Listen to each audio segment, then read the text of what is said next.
in the murder of the 21-year-old revolutionary. Fred Hampton was killed December 4th, 1969, when Chicago police raided his apartment and shot and killed him in his own bed. Black Panther leader Mark Clark was also killed by police in that raid. Authorities initially claimed the Panthers had opened fire on the police who were there to serve a search warrant for weapons.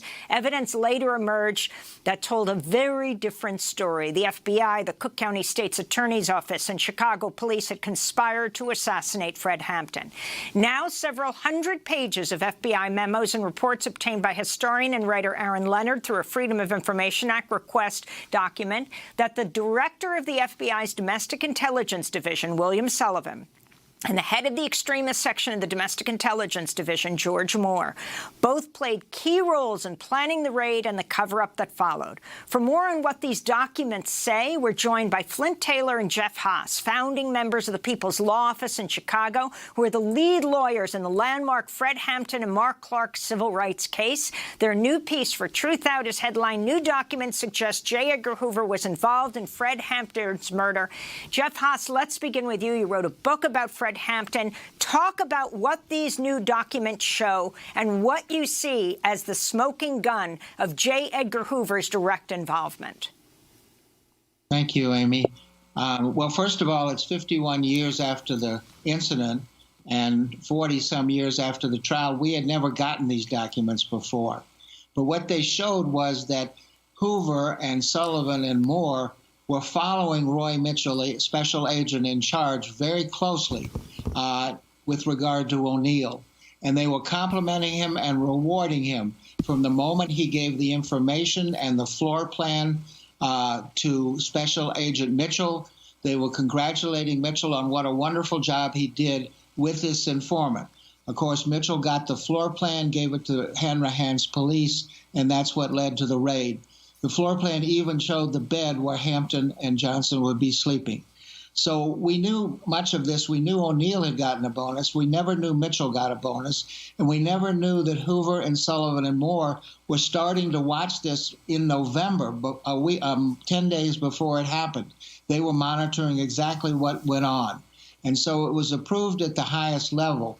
And during the trial, we had sought to go up to Sullivan and Moore and Hoover, but the judge wouldn't allow us, and we thought perhaps even John Mitchell and Richard Nixon were involved. We didn't have these documents, so we couldn't uncover that.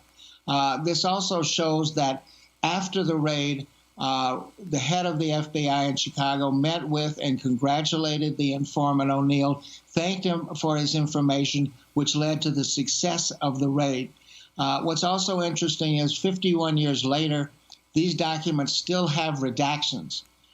There's a specific redaction because an FBI agent had been called in front of a grand jury, and he was told, if you get asked any questions about blank, which is the FBI, leave the grand jury and report to your higher-ups. A year after the raid, the FBI role and COINTELPRO had never been disclosed. It was only about Hanrahan and the police.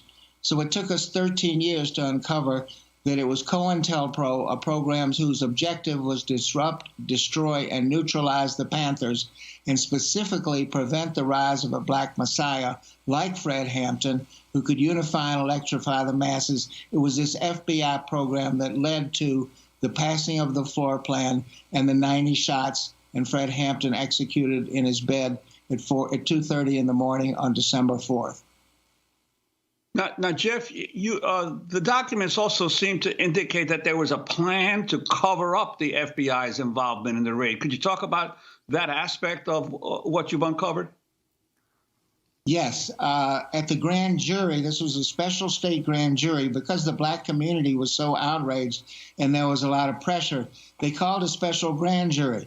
Well, they allowed the FBI agent who talked about who fired the guns, but they didn't allow anybody to talk about the floor plan or the role of the informant, William O'Neill, in setting up the raid and getting a bonus for it. So that was kept quiet. Matter of fact, if there hadn't been a raid at the Media, Pennsylvania FBI office, we might never have learned about COINTELPRO.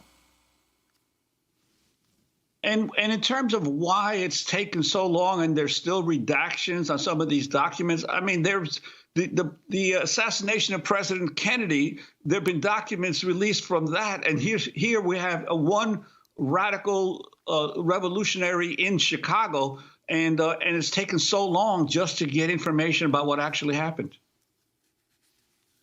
Well, yes, I think the cover-up continues, and the fact that many of these pages contain redaction, including the information from O'Neill. So there are things the FBI has still not released, we think showing the involvement of higher-ups.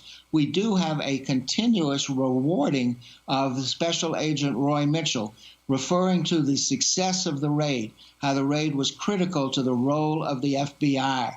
So see, some of these documents are new.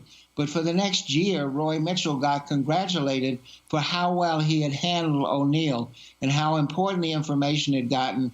And they continuously internally call the raid a success, while externally they were hiding it.